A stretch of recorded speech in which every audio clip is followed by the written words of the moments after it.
என் அன்பு குழந்தையே, இந்த நொடி என்னுடைய வார்த்தைகளை நீ கேட்டுக்கொண்டிருந்தால் என்னுடைய ஆசீர்வாதங்களை நீ முழுமையாக பெற்றுக்கொள்வாய். என் தங்கமே, நான் உன்னுடைய பிரார்த்தனைகளை ஏற்கனவே கேட்டுவிட்டேன். அதை நிறைவேற்றுவதற்கான வழிகளும் ஏற்பாடு செய்து கொண்டுதான் இருக்கின்றேன். நான் உனக்கு விரைவில் ஒரு நற்செய்தி தரப்போகின்றேன். அதுவரையில் உன்னுடைய வேண்டுதல் நடக்குமோ நடக்காதோ என்றே மனம் குழம்பிக் கொள்ளாமல் இரு. நீ என்னை வேண்டி நினைக்கும் நேரத்தில் நன்றாக கவனித்துப் பார். ஏதாவது ஒரு ரூபத்தில் நான் உனக்கு உதவி செய்து கொண்டுதான் இருப்பேன். அதை நீ உணரத்தான் மறுக்கின்றாய். உன்னுடைய வாழ்க்கையின் நன்மைக்காகவே இந்த உலகிற்கு நான் வந்துள்ளேன். உன்னுடைய அப்பா உன்னுடைய விருப்பத்தை நிறைவேற்றவில்லை என்று எண்ணுகிறாயே? எது நல்லதோ அதை உனக்கு நான் செய்து கொண்டுதான் இருக்கின்றேன். இப்பொழுது கூட நீ என்னிடம் கூறுவது, நான் நேர்மையாக இருக்கின்றேன், உண்மையாக இருக்கின்றேன், ஆனால் இங்கேயும் நான் அங்கீகரிக்கப்படவில்லையே என்றும், தவறு செய்பவர்கள் எல்லாம் சந்தோஷமாக வாழ்கிறார்களே என்றும் வருந்துகின்றாய். என் செல்லமே, சந்தர்ப்பமும் சூழ்நிலையும் நல்லவர்களை கெட்டவர்களாக்கி, கெட்டவர்களை உத்தமர்களாக்கி நிறுத்திவிடும். ஆனால் உண்மை ஒரு நாள் உலகறிய வெளிவந்தே தீரும். அப்பொழுது யார் யார் எப்படி என்கின்ற மாயை விலகும். நேர்மை என்கின்ற வெளிச்சம் உன்னிடம் இருக்கும் வரை இந்த உலகில் உனக்கென்று ஒரு தனி இடம் இருக்கும். நல்லவனை போல நடிப்பவர்களை இந்த உலகம் வேண்டுமென்றால் அங்கீகரிக்கலாம். ஆனால் உண்மையாகவும் நேர்மையாகவும் இருப்பவனை மட்டும்தான் உன்னுடைய அப்பாவாகிய எனக்கு பிடிக்கும். நேர்மையான உள்ளமும் உண்மையான மனமும் உன்னுடைய அப்பா நான் வசிக்கும் இடம். அதனால் உன்னுடைய மனதை எப்போதும் தூய்மையாக வைத்துக்கொள். நீ எப்போதும் உண்மையாக இருப்பதற்கான காரணத்தால் தான் உன்னுடைய அப்பா உன்னுடைய இல்லம் தேடியே நான் வந்து விட்டேன். என் குழந்தையே, யாருடைய பாவங்கள் எல்லாம் மறக்கப்படுகின்றதோ, யாருடைய கர்மாக்கள் தீர்க்கப்படுகின்றதோ, அந்த அதிர்ஷ்டசாலிகளே என்னை வணங்கும் பாக்கியத்தை பெறுவார்கள். நீ அதிர்ஷ்டசாலியாக இருப்பதாலும் உன்னுடைய பாக்கிய காலம் நெருங்குவதாலும் தான் நான் உன்னை தேடி வந்திருக்கிறேன். கலங்காதே என் கண்மணியே, உன்னுடைய கரங்களை நான் பற்றிவிட்டேன். இனி எந்த சூழ்நிலையிலும் நான் உன்னை கைவிட மாட்டேன். இன்று உன்னுடைய மனபாரத்துடன் கண்ணீருடன் என்னிடம் வைத்த வேண்டுதல்களை எல்லாம் நான் கேட்டேன். உன்னுடைய பிரார்த்தனைகள் அனைத்தையும் நான் பார்த்தேன். உன்னுடைய அப்பாவாகிய என் முன் உன்னுடைய விலைமதிப்பற்ற கண்ணீருக்கான பதில்கள் நிச்சயம் உனக்கு கிடைக்கும். உன்னுடைய அனைத்து வேண்டுதல்களையும் நிச்சயமாக நான் நிறைவேற்றி தரப்போகிறேன். உனக்கு யாரும் இல்லை என்கின்ற எண்ணத்தை உனக்குள் ஏற்படுத்திக் கொள்ளாதே. உனக்காக நான் இருக்கும்போது நீ ஏன் வீணாக பயப்பட்டுக் கொண்டிருக்கின்றாய்? சதா சர்வ காலமும் உன்னுடைய அப்பா உன்னுடன் தான் இருக்கின்றேன். நீ எதற்கும் பயப்படாமல் இரு, தைரியமாக இரு. என்னுடைய நாமத்தை உச்சரித்துக் கொண்டே இரு. தைரியம் உன்னை பற்றி கொள்ளும். நம்பிக்கையை என்றும் கைவிடாதே என் செல்லமே. அனைத்தும் நல்லதாகவே நடக்கும். என் குழந்தையே, தூரத்திலிருந்து பார்ப்பவர்கள் எல்லாம் உன்னை கெட்டவன் என்று சொல்லும் போது பயப்படாதே, கவலைப்படாதே. உன்னை படைத்த கடவுளால் கூட எல்லோருக்கும் நல்லவராக இருக்க முடியாது. நீ நன்றாக சிந்தித்துப் பார்.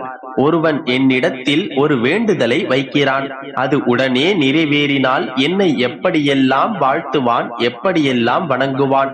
அதே அந்த வேண்டுதல் நிறைவேற சிறிது கால தாமதமானால் என்னை எப்படியெல்லாம் தூற்றுகிறார்கள். உங்களை படைத்த எனக்கே இந்த நிலைமை என்றால் அப்போது உனக்கு எந்த நிலைமை என்று நீயே யோசித்துப் பார். உன்னுடைய உதவி தேவைப்படும் போது உன்னை பாராட்டுவார்கள். உன்னுடைய உதவி தேவைப்படாத போது உன்னை தூற்றுவார்கள். அதையெல்லாம் நினைத்து நீ வருத்தப்படாதே. எல்லாவற்றையும் சமநிலையில் பார்க்க கற்றுக்கொள். பறக்க வேண்டுமென்று முடிவு செய்துவிட்டால் முதலில் உன்னுடைய சுமையை வீசி எறி. உன்னுடைய ஆசைகள் துன்பத்தின் மூல காரணம். எதற்கும் அளவுக்கு அதிகமாக ஆசைப்படாதே. பிள்ளையே, நீ ஆசைப்பட்டது கிடைக்க வேண்டுமென்றால் காத்திரு. நடக்கவிருப்பது சரியான நேரத்தில், சரியான இடத்தில், சரியான காரணத்தோடு நடக்கும். எந்த ஒரு செயலிலும் பொறுமையை இழக்காமல் அதே சமயம் முழு நம்பிக்கையோடும் செயல்பட்டால் உனக்கான சோதனைகள் அனைத்தும் சாதனைகளாக மாறும் தூரம் தொலைவில் இல்லை. எவர் ஒருவரும் உன்னுடைய வாழ்க்கை பயணத்தை புரிந்து கொள்ளப் போவதில்லை. நீ இங்கு வாழ்வது உன்னுடைய வாழ்க்கையை வாழத்தானே தவிர ஒவ்வொருவரையும் புரிந்து கொள்வதற்காக அல்ல. உன்னை புரிந்து கொள்ளாத எதுவும் உன்னுடன் நிலைப்பதில்லை. உன்னை புரிந்து கொண்ட எதுவும் உன்னை விட்டு விலகிச் செல்வதில்லை. உன்னுடைய பிரார்த்தனைகளை விட மிக உயர்வானது பொறுமையாகும். எந்த ஒரு சூழ்நிலையிலும் உன்னுடைய பொறுமையை மட்டும் இழந்து விடாதே. உன்னுடைய பொறுமையை சோதிப்பதற்காக 1000 சதிகள் நடக்கலாம். ஆனால் அதையெல்லாம் புரிந்து கொண்டு நீதான் பக்குவத்தோடு நடந்து கொள்ள வேண்டும். நேற்று நடந்தவற்றை உன்னால் மாற்ற முடியாது. நாளை நடப்பதையும் உன்னால் தடுக்க முடியாது. இன்றைய பொழுதே இக்கணத்தில் வாழ். அதுதான் எல்லா துன்பங்களுக்குமான ஒரே தீர்வு. இருளில் இருக்கிறேன் என்று வருத்தப்படாதே. இருளும் விடியலை நோக்கித்தான் செல்கின்றது. நிச்சயம் நீ ஆசைப்பட்ட மாதிரி உன்னுடைய வாழ்க்கையை நான் அமைத்துக் கொடுப்பேன். உன்னுடைய மனதில் உள்ள பாரங்களை எல்லாம் என்னிடம் இறக்கி வைத்துவிடு. அனைத்தையும் நான் பார்த்துக் கொள்கிறேன். என் அன்பு குழந்தையே, இதோ உனக்கான விடியலை உன் வாசலில் வைத்திருக்கின்றேன். விரைந்து வந்து பெற்றுக்கொள். இனி உன் வாழ்வில் என்றும் சூரியோதயம்தான். என் அப்பா என்னை அனைத்திலிருந்தும் விடுவித்து விடுவார் என்ற நம்பிக்கையில் தைரியத்துடன் காத்திருந்த உனக்கு நம்பிக்கை குறைந்து விட்டது. நம்பிக்கை இல்லாமல் போய்விட்டது என்றுதான் சொல்ல வேண்டும். அந்த அளவிற்கு சோதனைகள் உன்னை பல சூழ்ந்து விட்டது. தவியாய் தவிக்கிறாய். எப்படி இதிலிருந்து தப்பிப்பது என்று இரவும் பகலும் தவித்துக் கொண்டிருக்கின்றாய். கவலை எனும் கருமேகம் சூழ்ந்திருப்பதால் நம்பிக்கை எனும் வெளிச்சம் என் வாழ்வில் வருமா என்ற தவிப்பு உன் வாழ்வில் இருக்கின்றது. இதையும் தாண்டி உன் மனம் எதையெதையோ நினைத்து உன்னை அச்சுறுத்துகின்றது. உன்னை எல்லோரும் அவமானப்படுத்துவது போலவும் உன்னை அச்சுறுத்துவது போலவும் எல்லாமே இருந்தும் எதுவும் இல்லாதது போலவும் எல்லோரும் இருந்தும் அனாதை போலவும் போது நீ உணர்கின்றாய். சங்கடங்களை நேருக்கு நேர் சந்திக்கும் தைரியம் போது உன்னிடம் இல்லை. நாடி தளர்ந்தது போல் உணர்கின்றாய். இன்னும் எத்தனை சோதனைகள் இருக்கின்றது அப்பா. என்னால் இதற்கு மேல் எதையும் தாங்க இயலாது. இதுவே கடைசி என்று என்னிடம் மன்றாடுகின்றாய். என் தங்கமே, மனம் தளராதே.